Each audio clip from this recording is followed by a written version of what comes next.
Jadi apa yang saya nak sharekan pada anda pagi ini, insyaAllah, bagaimana cara untuk kita menyambung bacaan daripada surah Al-Anfal, surah Al-Anfal dan surah At-Taubah. Baiklah, tuan-tuan dan puan. Jadi kalau kita tengok pada muka surat 186 ni, ayat yang terakhir, kita ambil potongan yang terakhir tu pada ayat 75, innallaha bikulli syai'in alim. Okay, saya akan ambil potongan ni dulu.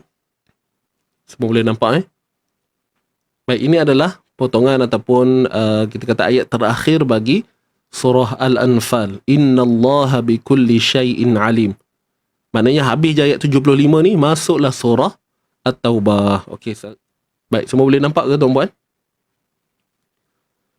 Jadi saya labelkan kat sini dahulu. Ini adalah akhir surah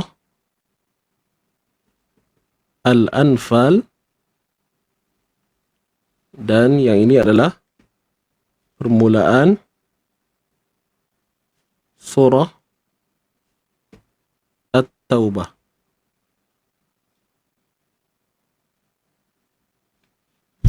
Okey, boleh nampak kan? Boleh nampak semua? Tuan-tuan dan puan?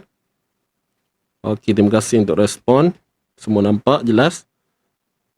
Jadi saya letakkan garis tu lah supaya kita tahu pemisah tu Baik, jadi sekarang ni untuk kita sambung bacaan. Untuk kita sambung bacaan. Ataupun saya terus tulislah tuan-puan untuk wajah bacaan. Okey. Untuk wajah bacaan. Saya harap semua nampak. Untuk wajah bacaan pertama kita boleh baca dengan cara yang biasa kita buatlah, iaitu waqaf. Wajah pertama kita boleh baca macam biasa, kita berhenti. Contoh, innallaha bikulli syai'in alim. Dapat? Kita waqaf macam tu je. Kita waqaf macam tu je. Dengan hukum apa dia? Mad arid li sukun lah. Kita tahu ia dibaca dengan 2, 4 ataupun 6 harakat kan.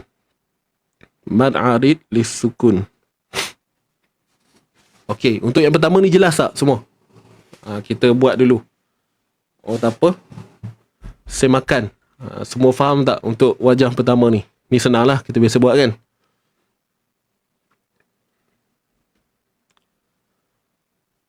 Baik. Wajah yang kedua adalah kita wasal. Wasal ni maksudnya kita sambung lah. Kita sambung bacaan. Sambung dengan hukum iqla'. Sambung dengan hukum iqla'. Okey, betul ke ada hukum iqla' kat sini? Jom sama-sama kita tengok. Tuan-tuan dan puan, pada kalimah terakhir surah Al-Anfal ni terdapat perkataan alimun. Alimun. Dan di hujung ni ada tanwin. Alimun. So, tanwin jumpa dengan ba. Ba ini berada di awal surah At-Taubah.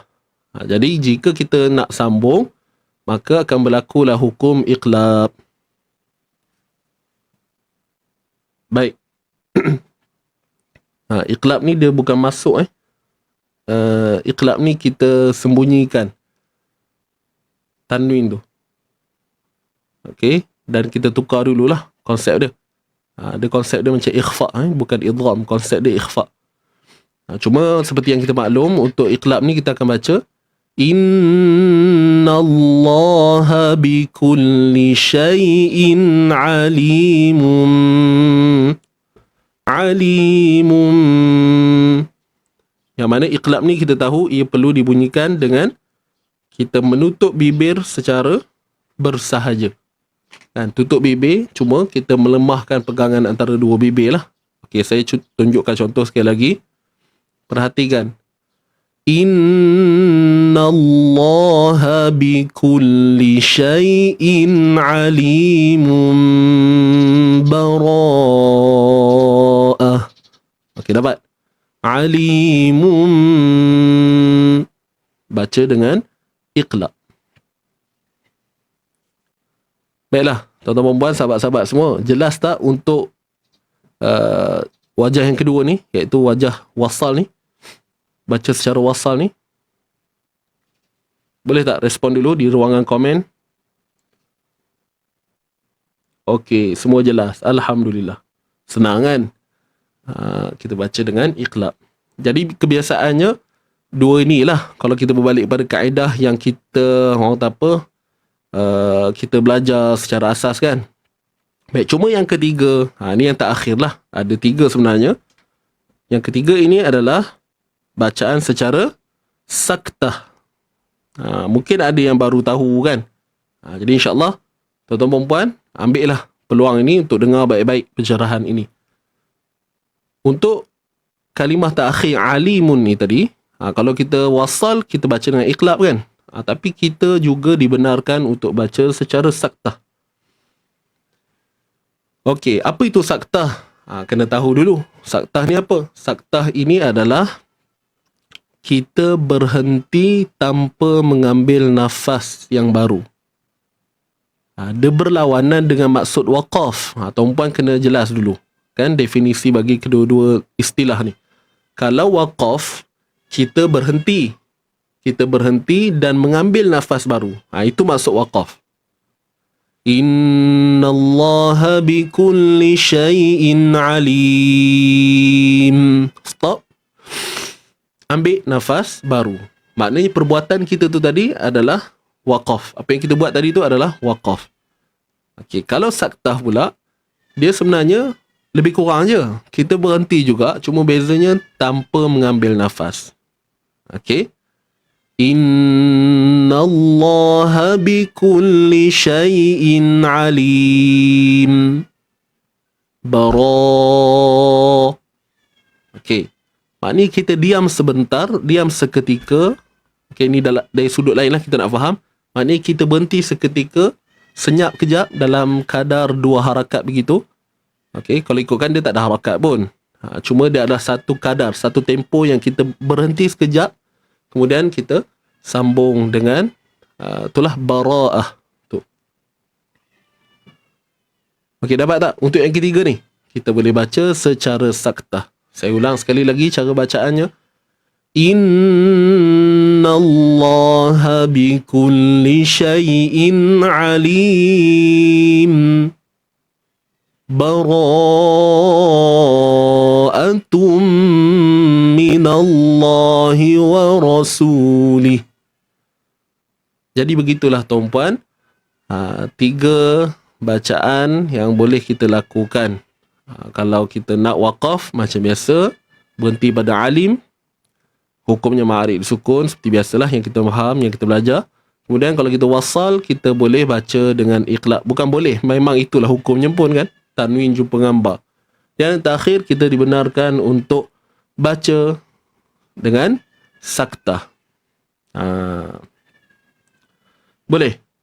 Kalau nak mudah, ambil yang mana? Kalau saya, kita ambil yang nombor 1. Inna Allah bi kulli syai'in alim. Berhenti, relax kejap, masuk surah baru.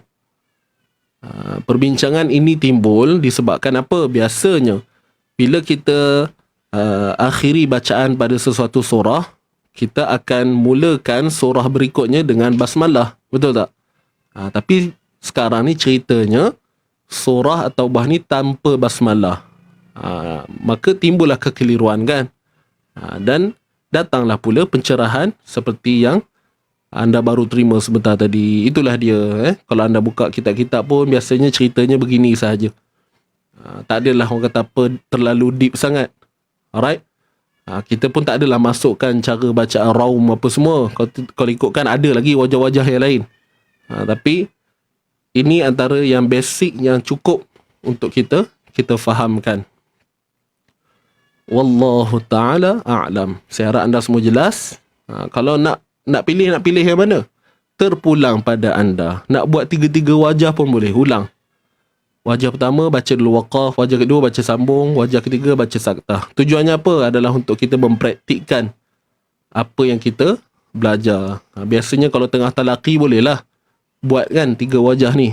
Nak bagi nampak supaya guru jelas bahawa yang sedang membaca ni faham dengan kaedah.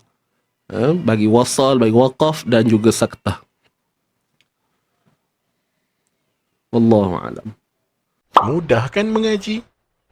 Easy ngaji.